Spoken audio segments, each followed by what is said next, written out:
আমি কয়েকটা উদাহরণ দিচ্ছি। আমি উদাহরণ দিব 5টি উদাহরণ। প্রথম উদাহরণ হচ্ছে, আপনারা সবাই তো জানেন, আব্দুল্লাহ বিন মাসউদ রাদিয়াল্লাহু আনহু মুআউযিযাতাইন সূরা ফালাক সূরা নাসকে কোরআনের অংশ মনে করতেন না, শুধু তিনি বলেছেন ইন্নাহুমা লাইসা মিনাল কোরআন ফালা তাজআলু ফীহি মা লাইসা ফীহি। ইবনে আব্বানের হাদিস, সহিহ ইবনে আব্বান, যে দুইটা কোরআন না, অতএব এই দুইটাকে কোরআনের মধ্যে প্রবেশ করাইও না। আব্দুল্লাহ ইবনে মাসউদ যদি হক হয়, তাহলে যারা আজকে বলতেছে যে অমুক অমুক হক, তাদেরকে বলবো কোরআন মজিদ থেকে দুইটা সূরা বাদ দেন। তাহলে আপনি এই দুইটি সূরাকে কোরআন অংশ মনে করার অর্থই হচ্ছে আপনি আব্দুল্লাহ বিন মাসউদকে হক মনে করেন না। দ্বিতীয়, মিনা জোহর আসর এশা কসর করতে হবে। আব্দুল্লাহ ইবনে উমর রাদিয়াল্লাহু তাআলা আনহু বলছেন যে আমি সাল্লা রাসূলুল্লাহ বিমিনা রাকাতাইন, আবু বকর ও ওমর ও উসমান সদরান মিন খিলাফাতিহি সুম্মা উসমান সাল্লা বা'দু আরবা'আন। বুখারী এবং মুসলিমের হাদিস, যে রাসূল সাল্লাল্লাহু আলাইহি ওয়াসাল্লাম 2 রাকাত পড়েছেন, আবু বকর পড়েছেন, ওমর পড়েছেন, ওসমান রাদিয়াল্লাহু খেলাফতের প্রথম দিকে পড়েছেন, পরে তিনি 4 রাকাত পড়েছেন। আচ্ছা, এবার আসুন বুখারীর এক বর্ণনা, 1657 নম্বর হাদিস। এই কথাটি যখন আব্দুল্লাহ ইবনে মাসউদ জানলেন, জানার সাথে যে এই ওসমান রাদিয়াল্লাহু আনহু কিন্তু মিনাতে 4 রাকাত পড়তে আছে, জোহর আসর এশা। প্রতিক্রিয়া কি করলেন? ইন্না লিল্লাহি ওয়া ইন্না ইলাইহি রাজিউন। বুখারীর হাদিস যে ইন্না লিল্লাহি ওয়া ইন্না ইলাইহি রাজিউন কখন পড়া হয়? ওয়াল্লাযিনা ইযা আসাবাতহুম ক্বালু। এই এলেন তো আব্দুল্লাহ ইবনে মাসউদের ছিল, তাহলে এটাকে মুসিবা হিসেবে তিনি নিয়েছেন। যে রাসূল বললেন 2 রাকাত, আবু বকর 2 রাকাত, তারপর ওমর 2 রাকাত, ওসমান নিজেও 2 রাকাত, হঠাৎ করে 4 রাকাত, মহা বিপদের কথা। ইন্না লিল্লাহি, কার কথা এটা? এবং শুধু তাই না, তিনি বলছেন আরো ফায়া লাইতা হাজ্জি মিন আরবাইন রাকাতান মুতাকাব্বালাতান। তো এই 4 রাকাত না পেয়ে আমি ওই যে আমার কবুল হওয়া 2 রাকাত, দেখেন কবুল রাকাতান মুতাকাব্বালাতান, ওইটাই আমার কাছে উত্তম। এই 4 রাকাতের থেকে ওই 2 রাকাতেই এখন কে হক? ওসমান রাদিয়াল্লাহু তাআলা আনহুকে মেনে 4 রাকাত, নাকি আব্দুল্লাহ বিন মাসউদ, আবু বকর, ওমর? রাসূল তো আপাতত বাদ দিয়ে, কারণ সাহাবীদের কথা আসতেছে, কোনটা গ্রহণ করবে? প্রশ্ন। একদিকে ওসমান, আরেকদিকে আব্দুল্লাহ বিন মাসউদ, আবু বকর। আর আব্দুল্লাহ বিন মাসউদ এটাকে একটা বিপদ মনে করছেন, বললেন যে শুনেই বললেন, আমি যখন হাদিস পড়ে আমার হাসি আসছে যে উনি সোজা বলে দেন বুখারী 1657 নম্বর হাদিস, ইন্না লিল্লাহি ওয়া ইন্না ইলাইহি রাজিউন। আমরা তো বিপদের কথা শুনলে এই কথাই বলি, ঠিক না? আমাদের কোনো ভাই যদি একটু ত্রুটি বিচ্যুতি করে, আমরা তখন একদম ভিতর থেকে চলে আসি, ইন্না লিল্লাহি ওয়া ইন্না ইলাইহি রাজিউন। মানে এটা কি শুনলাম, কি জানলাম, এটা তো হওয়ার কথা না। এই তো 3 নম্বর,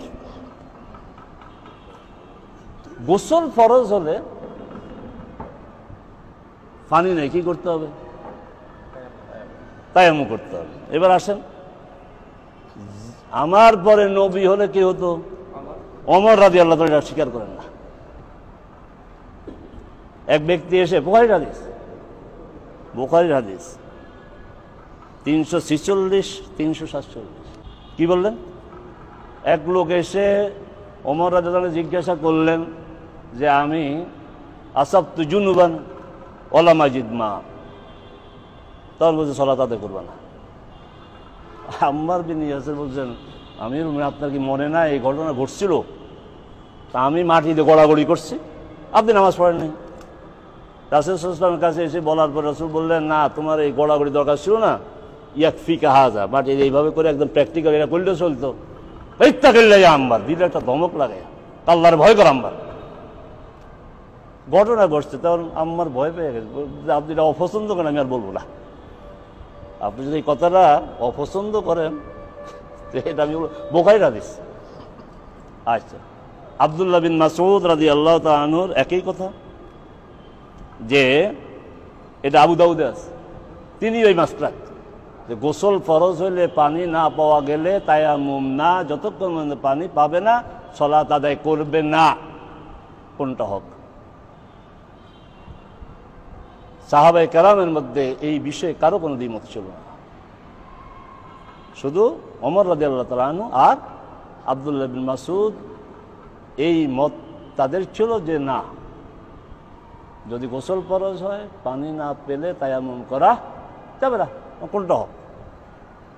এখন যদি এই দুইজন সাহাবী, এই দুইজনের যে হক হয় তাদেরকে মানতে হয়, তাহলে অন্য সাহাবীদেরকে বাদ দিলাম না, ঠিক আছে আমি এটি গ্রহণ করলাম। কিন্তু উলামায়ে উম্মত সাহাবায়ে কেরাম থেকে শুরু করে এই পর্যন্ত এই ওমর রাদিয়াল্লাহু তাআলা আনহুর এই মাসলাককে গ্রহণ করেছেন? করেন না। বর্তমান সময়ের আলেমরা কেউ গ্রহণ করেছে? করেন। ফতোয়া এটাই দেওয়া হচ্ছে গোসল ফরজ, পানি নাই, পানি ব্যবহার করার সক্ষমতা নাই, তেমন এটাই প্রতিষ্ঠিত। 4 নম্বর, আমি বিনয়ের সাথে বলছি যে সাহাবে কেরাম কে আমরা সম্মান করি, সাহাবে কেরামকে আমরা মর্যাদা দিই, তাদের নাম শুনলে আমরা রাদিয়াল্লাহু আনহু বলবো, কারণ তারা রাসূল সাল্লাল্লাহু আলাইহি সাল্লাম আনুগত্যে উত্তীর্ণ, সফল, হকের অনুসারী, হকের অনুসরণের ক্ষেত্রে তারা আমাদের মডেল। কারণ তারা যখনই হক তাদের কাছে পৌঁছেছে তারা মানতে একটু দ্বিধা করে। রফুল ইয়াদাইন, হাত তোলা, তাকবীরে তাহরিম, তারপরে রুকুতে যাওয়া ইত্যাদি, এটা একতলাফি মাসালা। কিন্তু আমার উদ্দেশ্য হচ্ছে যে আবু হুমায়দ আস-সাঈদী রাদিয়াল্লাহু তাআলা আনহু বুখারী সহ সকল হাদিসের কিতাবে আছে, 10 জন সাহাবীর উপস্থিতি বললেন যে আমি তোমাদের মধ্যে রাসূলের সালাতের বিষয়ে বেশি জানি, আনা আ'লামুকুম বিসালাতি রাসূলিল্লাহ।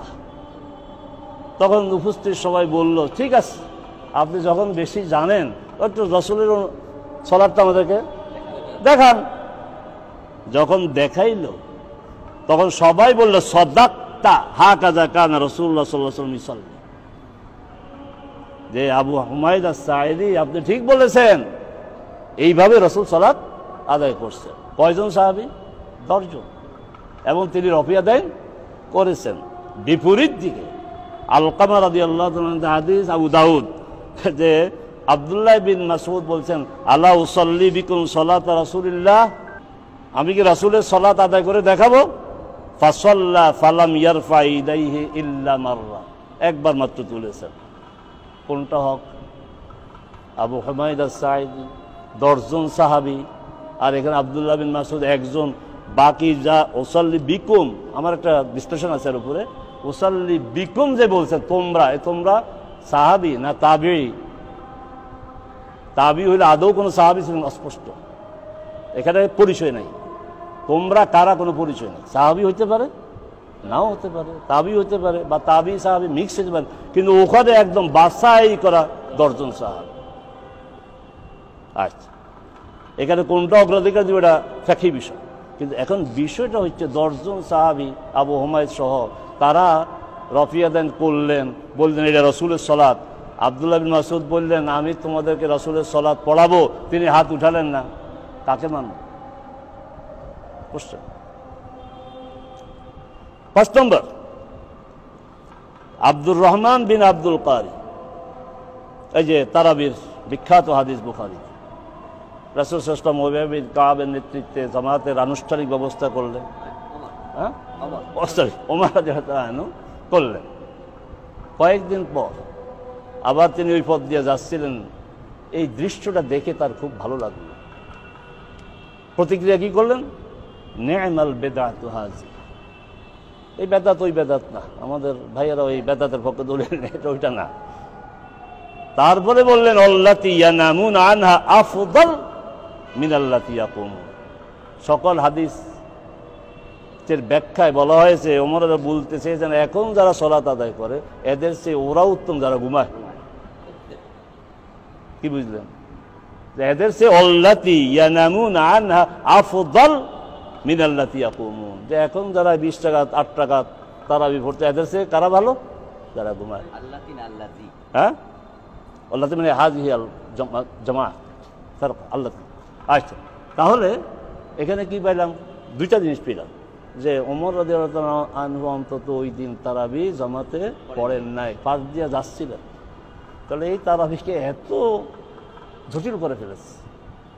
এখন তারাবি জামাত হচ্ছে আবুল কালাম বাস্টার যে ওই মসজিদের পাশ দিয়ে যায়, তারা মনে যায় আর এত বড় বড় ওয়াজ করেন তারাই করতেছেন। আমিরুল মুমিনিন ওমর ওই দিন কি তারাবি? আর আরেকটা কি বোমা বেড়ে দিলেন? না না না, এখন যারা পড়ে এদের সে, এর অর্থ তারাই বাদ দেওয়া না, কেমন বাদ দেওয়া না, মানে শেষ রাতে পড়াটা উত্তম। কোনটা গ্রহণ করব? যারা পড়েছেন সাহাবাই কারাম, অনেক সাহাবি ছিলেন, ইমাম নিজেও সাহাবি, তারপরে তখন অধিকাংশ সাহাবি, তখন বলবো মুসল্লিদের অধিকাংশ সাহাবি।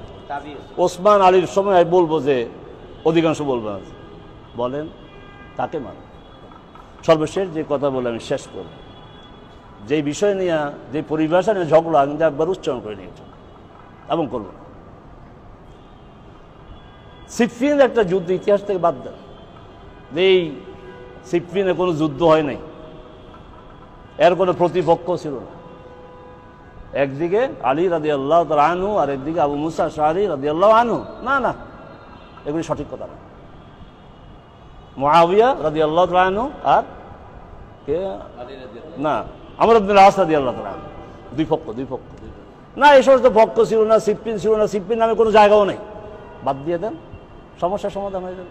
আসলে কি বাদ দেওয়া যাবে? যদি বাদেই দেওয়া না যায়, সিফিন যদি হয়ে থাকে, তাহলে আমাকে বলতেই হবে আলী এবং আবু মুসা আশআরী অবস্থান কি, আর মুআবিয়া আর আমর ইবনে আসের অবস্থানটা কি, বলতেই হবে।